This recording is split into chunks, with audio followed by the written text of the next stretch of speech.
The invitation had arrived on cream-colored cardstock with gold embossing. Kevin Henderson Financial Advisors, Grand Opening Reception. Below that, in smaller script, join us as we celebrate our move to prestigious premier business tower. I'd stared at the invitation for a long time before RSVPing. Kevin's new office represented everything he'd been working toward for the past 5 years. The prestige, the image, the validation he'd been seeking. It also represented everything he thought I lacked. Standing in the elevator on my way to the 15th floor, I adjusted my simple black blazer and tried to prepare myself for the evening ahead. Kevin's events were always performances, carefully choreographed to showcase his success and, inevitably, to highlight my apparent lack thereof. The elevator doors opened to reveal a stunning reception space. Floor-to-ceiling windows offered panoramic views of downtown, gleaming marble floors reflected the city lights, and servers in crisp white uniforms circulated with champagne and canapés. Kevin had spared no expense. "Alex." Mom spotted me first, rushing over in her new dress, probably bought specifically for tonight. "Isn't this incredible? Kevin has really made something of himself." "It's beautiful," I agreed, accepting a champagne flute from a passing server. 1,500 square feet, Dad added proudly, appearing beside her. "Corner office with downtown views. Classic commercial space. The rent alone is more than most people's mortgages." I winced internally at that last comment, knowing exactly how much Kevin was paying. $12,000 a month plus utilities and fees. Through the management company that handled my properties, I'd watched him negotiate aggressively for this space, leveraging himself dangerously thin to secure it. "There's my strip mall sister." Kevin's voice boomed across the reception area, causing heads to turn.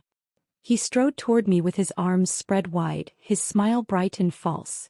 At 32, my younger brother had perfected the art of the backhanded greeting. "Kevin, congratulations. The office is stunning." "Thank you. It really is something, isn't it?" He gestured grandly at the space around us. "Finally escaped those dingy strip mall days. God, remember when I had that tiny office next to the nail salon? So embarrassing." Several of his colleagues had gathered around us now, drawn by Kevin's theatrical energy. I recognized a few faces from his social media posts. Other financial advisors, some lawyers, a couple of real estate brokers.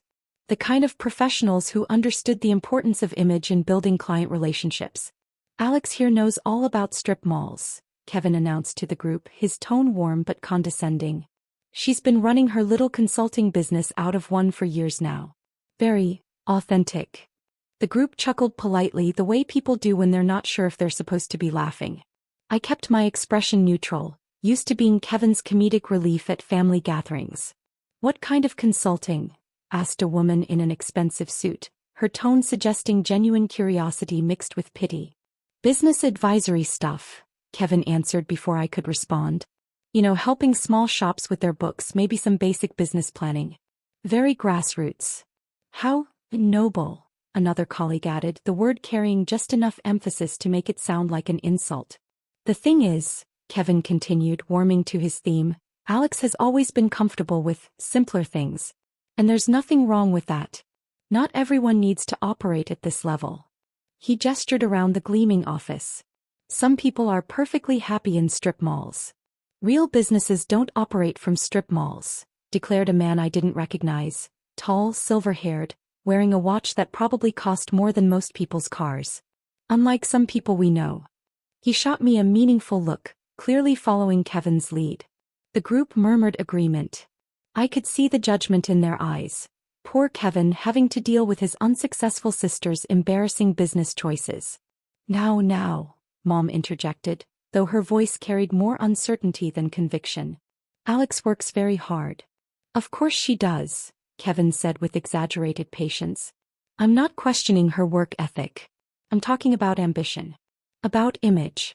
About understanding what it takes to build a serious professional practice." He turned to address the group more directly, using me as his case study. "See, Alex operates out of a strip center between a Chinese restaurant and a dry cleaner. And I get it, the rent is cheap, the overhead is low. But when you're trying to attract serious clients, location matters. Image matters. Perception is reality in business," agreed the silver-haired man. Your office space communicates your level of success before you even open your mouth. Exactly. Kevin's enthusiasm was building now. When clients come to see me here, he gestured at the panoramic windows and marble floors, they know immediately that they're dealing with someone who can deliver results. Someone who operates at their level. And when they have to park between a donut shop and a laundromat? Asked the woman in the expensive suit. Kevin shrugged eloquently. Well, it doesn't exactly inspire confidence, does it? More laughter from the group. I found myself studying their faces. These successful professionals who had probably never questioned whether their own worth was tied to their zip code. The problem with strip mall businesses, Kevin continued, is that they're inherently limited. You're surrounded by nail salons and pizza places and dollar stores. That's not the kind of environment that attracts serious money. Have you considered shared office space? The woman asked me directly, her tone sympathetic. There are some lovely co-working facilities downtown. Much more professional atmosphere. I appreciate the suggestion, I said quietly. The thing about Alex, Kevin said, his voice taking on that particular tone he used when he was about to deliver what he considered wisdom, is that she's never been comfortable with risk. Strip malls feel safe to her. Predictable. But you can't build anything significant without being willing to bet on yourself. Dad nodded thoughtfully. Kevin's always been the ambitious one in the family. Nothing wrong with playing it safe, the silver-haired man added. Not everyone has the vision to think bigger. I excused myself to get some air on the balcony, leaving Kevin to hold court with his colleagues. Through the glass doors I could see him continuing his lecture about professional image and the importance of prestigious addresses, using my strip mall office as his primary example of what not to do. What Kevin didn't know, what none of them knew, was that I'd been watching his financial struggles for months through the property management reports that crossed my desk. The fancy office came with overhead that was stretching his cash flow dangerously thin. His client list, while growing, wasn't generating enough revenue to support his monthly expenses. He'd taken on substantial debt to fund the move and the elaborate renovation. What they really didn't know was that Summit Commercial Properties, the company that owned Kevin's Class A commercial space, was a subsidiary of Henderson Business Advisory, my consulting firm. The irony wasn't lost on me. While Kevin was inside explaining to his colleagues why strip mall businesses were inherently limited, he was hemorrhaging money to impress people who would probably drop him the moment his success story faltered. My journey into commercial real estate had started accidentally 3 years earlier. A client, a small restaurant owner, had been struggling with an exploitative lease arrangement. In helping him navigate the situation, I discovered how many small businesses were being taken advantage of by predatory landlords and management companies. That discovery had led me to start acquiring properties, initially to provide my clients with stable, fairly priced commercial space. But what had begun as a client service had evolved into something much larger. My portfolio now included 14 commercial properties across 3 states, generating substantial passive income that funded both my consulting practice and further acquisitions. The Premier Business Tower had been my most recent and most ambitious purchase. The previous owner had been neglecting maintenance and driving away quality tenants with poor management. I'd bought it through a shell company 18 months ago and spent considerable time and money turning it around. New management, infrastructure improvements, competitive pricing for quality businesses. Kevin had signed his lease 6 months ago, dealing with the professional management company I'd hired to handle day-to-day operations. He had no idea his sister was his landlord. He'd probably die of embarrassment if he knew his prestigious downtown address was actually subsidized by his unsuccessful strip mall sister. My phone buzzed with an email from my property manager. Kevin Henderson, Premier Business Tower, Unit 1534. Rent 60 days past due, checks bouncing. Standard termination protocol. I stared at the message for a long moment. Kevin was failing just as I'd suspected he would. The prestigious address was bleeding him dry, and he was about to lose everything he'd worked to build. I could fix it quietly. Cover his back rent through a shell account, adjust his lease terms, extend his payment deadline. Keep the peace and preserve his dignity while he figured out how to make his practice profitable. Or I could let him face the natural consequences of his choices, both financial and personal. Through the glass doors I could see him gesturing animatedly to his colleagues, probably still explaining why location was so crucial to business success. still using me as his example of limited thinking and small ambitions. I typed back, proceed with standard protocol. No exceptions. The next morning I was reviewing quarterly reports in my modest strip mall office when my assistant knocked. Alex, your brother is here. He says it's urgent. Kevin walked in looking like he hadn't slept, his usually perfect appearance disheveled. His expensive suit was wrinkled, his hair uncombed, and there were dark circles under his eyes. He glanced around my simple office with the same dismissive expression he'd worn the night before, taking in the basic furniture and strip mall view. We need to talk, he said without preamble, his voice strained. Of course. Have a seat. He remained standing, pacing in front of my desk like a caged animal. I'm in trouble, Alex. Serious financial trouble. What kind of trouble? The office. The rent is killing me. I thought moving to Premier Business Tower would bring in higher value clients faster, but it's taking longer than I projected. The overhead is crushing me. I kept my expression neutral, though I knew exactly what his financial statements looked like. How bad is it? I'm 2 months behind on rent. My business account can't cover the next payment. And the management company is completely inflexible. They sent a lease termination notice yesterday. He finally sat down, burying his face in his hands. If I lose that office, I lose everything. All my clients expect me to be in that building now. It's part of my brand, my professional identity. Have you tried negotiating with your landlord? Kevin looked up, his expression bitter. That's the problem. There is no negotiating. It's all handled through this property management company, and they just keep citing corporate policy and standard lease terms. I can't even find out who actually owns the building. What about your business income? Can't you adjust your cash flow? That's just it. The business is actually growing. I'm bringing in more clients every month. But the office overhead is eating up all the revenue growth. I was so focused on creating the right image that I didn't properly calculate the financial impact. I watched him carefully, seeing my younger brother stripped of all his usual bravado. What do you need, Kevin? I need help. I know you don't have much running your consulting practice out of here, but I thought maybe you could help me figure out a solution? Or even loan me something to get caught up. How much do you need? $34,000. That would cover back rent, late fees, and give me a couple months cushion to get my cash flow sorted out. I leaned back in my chair. What makes you think I have access to that kind of money? He gestured around my office dismissively. You don't have much overhead here. Strip mall rent is probably $2,000 or $3,000 a month. You must have built up some savings over the years. Kevin, what exactly do you think I do for work? He looked genuinely confused by the question. You're a business consultant. You help small businesses with their operations, maybe some bookkeeping, strategic planning. That kind of thing. That kind of thing? Well, yeah. Local small business stuff. Maybe some restaurants, retail shops. You know, small-scale operations. After 5 years of building a practice that had helped over 200 businesses optimize their operations, expand into new markets, and increase their profitability by an average of 40%, my own brother thought I provided basic bookkeeping services to mom-and-pop shops. Do you know any of my clients? I asked. Not specifically. I figured they were probably local, maybe some of the other businesses in your strip mall, restaurants around town. Small stuff, right? Small stuff. I repeated his words slowly, tasting the condescension.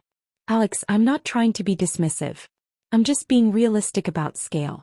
Your operation here is obviously more limited than what I'm trying to build. Is it? Well, obviously. I mean, look around. He gestured at my basic office setup. Functional desk, standard chairs, simple filing system. It's fine for what you do, but it's not set up to handle major commercial operations. I opened my laptop and pulled up a file, turning the screen toward him. Kevin, I want to show you something. Alex, I really don't have time to look at your client presentations or whatever. I'm facing eviction in 30 days. Humor me. The screen showed the property management interface for Premier Business Tower, with a detailed list of all tenants, their lease terms and payment statuses. Kevin's name was highlighted in red with past due termination initiated next to it. Kevin stared at the screen, his expression shifting from impatience to confusion. What is this? This is the tenant management system for your building. He leaned forward, studying the screen more carefully. How do you have access to this? Are you working with the management company somehow?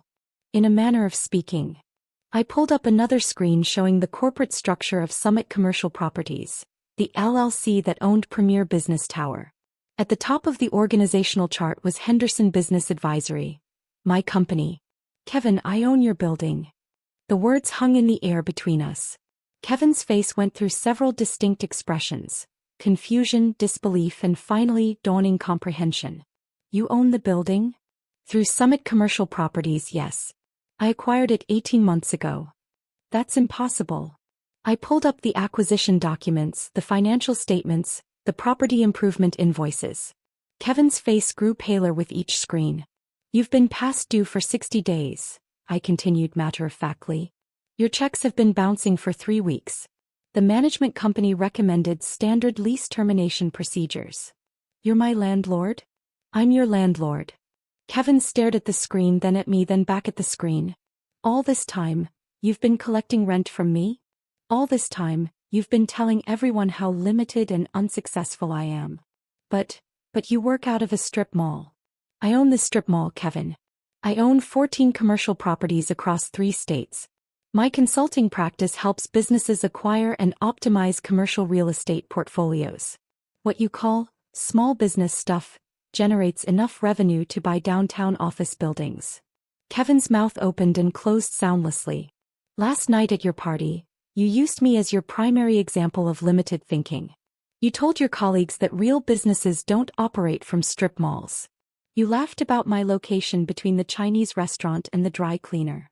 Alex, I had no idea. You had no idea because you never bothered to ask. You saw the strip mall address and made assumptions about my capabilities, my client base, and my revenue. He sat in stunned silence for several minutes, processing the implications. So when I got the termination notice, that was standard procedure for non-payment. The management company handles all tenant relations independently. They don't know you're my brother. Can you fix this? I studied his face carefully. Do you want me to fix it? Of course I want you to fix it. You're my sister. Am I? Because last night you seemed pretty eager to use me as a cautionary tale for your colleagues. Kevin flinched. That wasn't personal, Alex. It was just networking conversation. Business talk. It was personal to me, Kevin.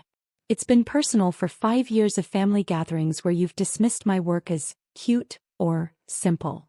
It was personal every time you suggested I needed to think bigger or be more ambitious. I'm sorry. I really am sorry. I had no idea about your actual success. That's the thing, Kevin. Would it have mattered? If I really was just a small-time consultant helping local restaurants with their books, would that have made it okay to mock me publicly? He didn't answer immediately, which told me everything I needed to know. Here's what's going to happen, I said, closing the laptop. You're going to call the management company today and arrange a realistic payment plan for your back rent. You're going to start treating this lease as the serious financial obligation it is. And you'll let me stay? I'll let you stay if you can demonstrate that you're capable of running a financially responsible business. That means making your payments on time, maintaining professional conduct with other tenants, and maybe, just maybe, learning some respect for the people who've been supporting your success. Kevin nodded eagerly. Yes, absolutely. Whatever you need me to do. I also want you to think about something. Every business in this strip mall that you've been so dismissive of, the Chinese restaurant, the dry cleaner, the nail salon you used to be embarrassed about operating next to, they all pay their rent on time. They all run profitable operations that serve their communities. Maybe the lesson isn't about where you operate. Maybe it's about how you operate. You're absolutely right. I've been thinking about this all wrong. I stood up, indicating our meeting was over. The management company opens at 9. I suggest you call them before noon. As Kevin prepared to leave, he paused at the door. Alex. Yeah. Why didn't you tell us? About your success, your property portfolio, everything you've built. I looked around my modest office. The space where I'd built something meaningful and profitable while my family assumed I was barely getting by. Because success isn't about impressing people with expensive addresses, Kevin. It's about creating value, building sustainable systems, helping others succeed. I didn't need external validation to know my work was meaningful. But we could have been proud of you. We could have celebrated your achievements. You could have been proud of me anyway, I said quietly. Success or failure, strip mall or skyscraper, I'm still your sister. My worth isn't determined by my rent payment or my office views. After he left, I sat in my office for a while looking out at the strip mall parking lot. The Chinese restaurant was busy with the lunch crowd. They'd been my tenants for 4 years, never missed a payment, employed 12 people from the local community. The dry cleaner had been operating profitably for over a decade, providing essential services while maintaining excellent customer relationships. The nail salon was booked solid through next month, run by a Vietnamese immigrant family who'd built their American dream one manicure at a time. All these businesses that Kevin had dismissed as beneath him were thriving examples of sustainable, community-focused entrepreneurship. My phone buzzed with a text from the property manager. Kevin Henderson called. Wants to discuss payment arrangements. Should I proceed with standard terms? I typed back, standard terms. No special treatment. He's a tenant like any other. Kevin would have to earn his place in my building the same way every other business did, by operating responsibly, meeting his obligations and respecting the community he was part of. But for the first time in years, I felt hopeful about our relationship. Maybe this experience would teach him something valuable about business, about family, about the difference between image and substance. And maybe, just maybe, he'd learn that real success isn't about where you operate. It's about how you treat people, how you serve your community, and whether you can build something that creates value beyond your own ego. Even if that something operates from a strip mall.